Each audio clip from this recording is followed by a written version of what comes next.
Argentina, Diego Maradona and Lionel Messi. When you hear these names, one thing comes to mind: football. After winning the 2022 World Cup, that connection became even stronger. Argentina's triumph wasn't just another championship. It was one of the most emotional victories in World Cup history, shaped by its players, timing, and journey. Becoming World Cup champions elevated Argentina's players to a new level of fame, bringing them more money, more recognition, and a bigger influence on popular culture. But when the spotlight shines the brightest, that's often when the real story begins. Is Argentina one of the greatest football nations of all time? Absolutely.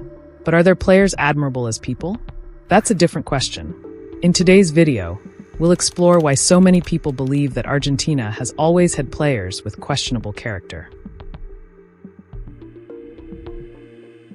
Football in Argentina is more than just a sport. It is an essential part of the nation's culture and identity. The Argentine national team is renowned for its perfect blend of technical brilliance, creative play, and relentless fighting spirit.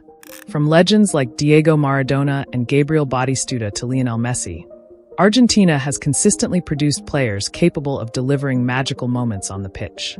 However, alongside its elegance, Argentine football is also notorious for its gamesmanship and strong psychological tactics. Their players will do whatever it takes to win, from provoking opponents and time-wasting to committing tactical fouls. This has made Argentina one of the most admired yet controversial teams in world football. Perhaps the most infamous example of this is Diego Maradona and the Hand of God, one of the most controversial acts of cheating in football history. During the quarter-final of the 1986 FIFA World Cup between England and Argentina, the score was 0-0. In the 51st minute, after a clearance from an English defender, Diego Maradona rushed forward to challenge goalkeeper Peter Shilton. Knowing he was at a height disadvantage, he decided to punch the ball into the net, stunning over 114,000 spectators, including his own teammates. To everyone's disbelief, the referee allowed the goal to stand. Immediately, the English players surrounded the referee in protest. In the post-match press conference, when asked about the goal, Maradona famously said, "I scored with a little bit of my head and a little bit of the hand of God." Argentina went on to win the match 2-1 and eventually claimed the World Cup trophy after defeating West Germany 3-2 in the final. That same match also saw Maradona score what is now regarded as the goal of the century, a moment of pure footballing genius. This story perfectly encapsulates the essence of Argentine football: flair, gamesmanship, and controversy. And the generations that followed Maradona have certainly inherited all of these traits. Starting with Copa America 2021. In the semi-final match between Argentina and Colombia, during the penalty shootout, Emiliano Martinez continuously talked and provoked the Colombian players to apply psychological pressure. His famous quote, "I know where you're going to shoot, I'm going to eat you alive," directly caused Yerry Mina and Davinson Sanchez to miss their penalties. Then came the final between Argentina and Brazil. After defeating Brazil 1-0, Argentine players taunted Neymar and his teammates, despite the already tense ending of the match. Some Brazilian players were unhappy with Argentina's way of celebrating. However, the Copa America has always been known for its gamesmanship and unsportsmanlike behavior. Judging an entire team based solely on that tournament might not be entirely fair. Fast forward to the 2022 World Cup, one of the most dramatic championships in sports history.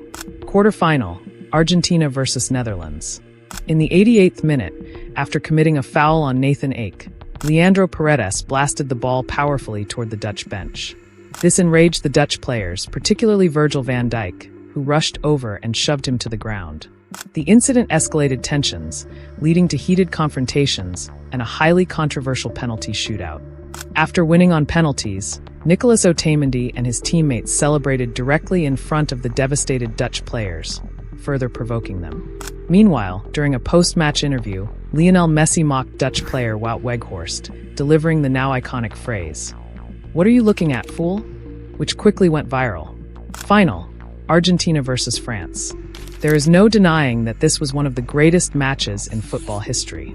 But with the intense stakes and millions of eyes watching every move, this match also became another dark chapter, showcasing the controversial side of Argentina's players. And the main character this time? Emiliano Martinez. No one can deny the importance of the Aston Villa goalkeeper in Argentina's victory. He played a decisive role in securing the title, but his actions during the penalty shootout sparked serious controversy. Martinez provoked Tchouaméni by throwing the ball away, forcing the French player to waste time retrieving it. He taunted French fans after making a save. After winning, he made an obscene gesture with the Golden Glove Award, leading to widespread criticism for his lack of respect. And it didn't stop there. During Argentina's victory parade, Martinez held up a doll with Kylian Mbappe's face on it, mocking the French star, despite the fact that Mbappe had just scored a hat trick against Argentina in the final. Some may argue that all of this happened on the pitch, not in real life, that these actions don't define a person's true character. Well then, let's take a look at some of the scandals involving these World Cup champions after the tournament. Enzo Fernandez and racism allegations. The controversy began during Argentina's 16th Copa America victory celebration, where Enzo Fernandez and his teammates sang a self-made chant that contained heavily racist lyrics directed at their 2022 World Cup final opponents, France. The lyrics included, "They play for France but come from Angola. Their mother is Nigerian, their father is from Cameroon, yet their passport still says French." The video was live-streamed on Enzo Fernandez's Instagram, and it quickly sparked outrage, not just among the French national team, but also among French players at Chelsea, such as Axel Disasi, Malo Gusto, and Wesley Fofana. The French Football Federation, FFF, immediately filed an official complaint with FIFA, demanding disciplinary action. Although Enzo later issued a public apology and personally reached out to his club teammates, the damage was done. The scandal led to widespread criticism not only of Enzo, but also of the entire Argentina squad, who were accused of fostering a toxic football culture. Even Lionel Messi, who was not present in the video, faced criticism for remaining silent throughout the controversy. As if the racial controversy wasn't enough, Enzo Fernandez ignited another scandal in October 2024. Enzo and Valentina Cervantes had been together for 6 years and had 2 children. However, in late October 2024, they suddenly announced their breakup. According to Valentina, Enzo was the one who initiated the separation, stating that he wanted to live a single life, and felt that getting married too young had prevented him from fully experiencing his youth. At first glance, a footballer's divorce or infidelity is not unusual. Many normal people go through the same thing. So why was Enzo harshly criticized? The answer lies in Valentina's sacrifices. She dropped out of Buenos Aires University to work 2 jobs to support Enzo and take care of their daughter Olivia. At the time, Enzo was just 19, struggling at River Plate, earning a low salary and still fighting for a place in the first team. Their life was financially difficult, but she stood by him through it all. Critics condemned Enzo for abandoning the woman who had built everything with him, just to chase what he called his lost youth. However, recent rumors suggest that Enzo and Valentina may have reconciled, as they were seen shopping together in London. The alleged reason? Enzo was uncomfortable with some Argentina teammates trying to flirt with his ex-wife. Right or wrong? That's for you to decide. Alexis Mac Allister, the controversial love triangle. The Liverpool midfielder found himself in the middle of a dramatic relationship scandal.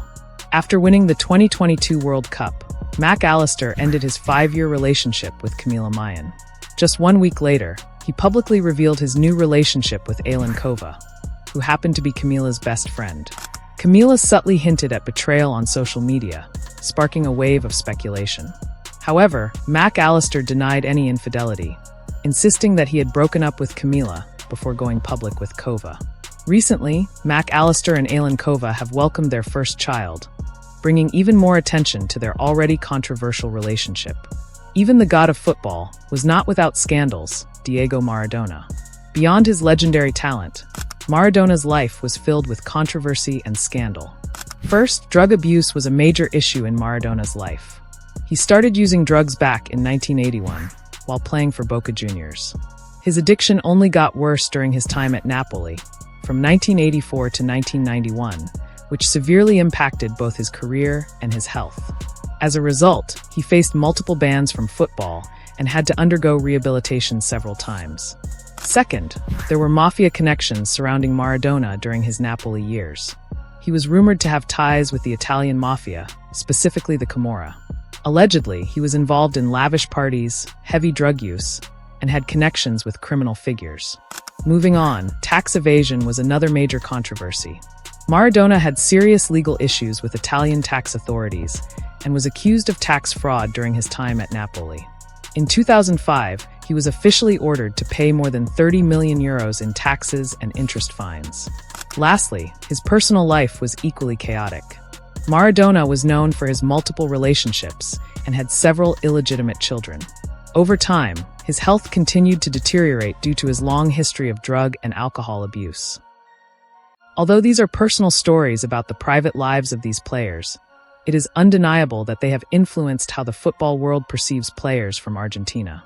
So, does this mean that all Argentinian players have a terrible personality? Of course not. Although the Argentina national team has been involved in numerous controversies regarding their on-field attitude and the off-field behavior of certain players, it would be unfair to claim that all Argentine players have bad character. Just like in any other team, there are individuals who embody true sportsmanship, always respecting their opponents and giving their all on the pitch. First, we have to mention Lionel Messi. Despite being one of the greatest footballers in history, Messi has rarely engaged in unsportsmanlike conduct or controversial behavior on the field. He is well known for his humility, respect for both teammates and opponents, and his lack of involvement in dirty tricks. His personal life is equally admirable, as he has been with his wife, Antonella Rocuzzo, for 17 years. Another example is Javier Zanetti, former captain of Inter Milan and the Argentina national team. He was always regarded as a model professional, both on and off the field. In fact, throughout his career spanning more than 2 decades, he never received a single red card. Moreover, it is important to acknowledge that Argentina is not the only team that has had controversial moments or players with complicated personal lives. In elite football, many other major national teams have had their fair share of questionable incidents. For example, Portugal has Cristiano Ronaldo, who was involved in multiple controversial moments, including allegedly influencing the referee to send off Wayne Rooney at the 2006 World Cup. Italy is known for its tough defensive style, sometimes involving dirty tactics. One famous example is Marco Materazzi, who provoked Zinedine Zidane in the 2006 World Cup final, leading to the infamous headbutt by the French legend. France has also had its share of controversy. Thierry Henry deliberately handled the ball before assisting the goal that sent France to the 2010 World Cup, unfairly eliminating Ireland in the process.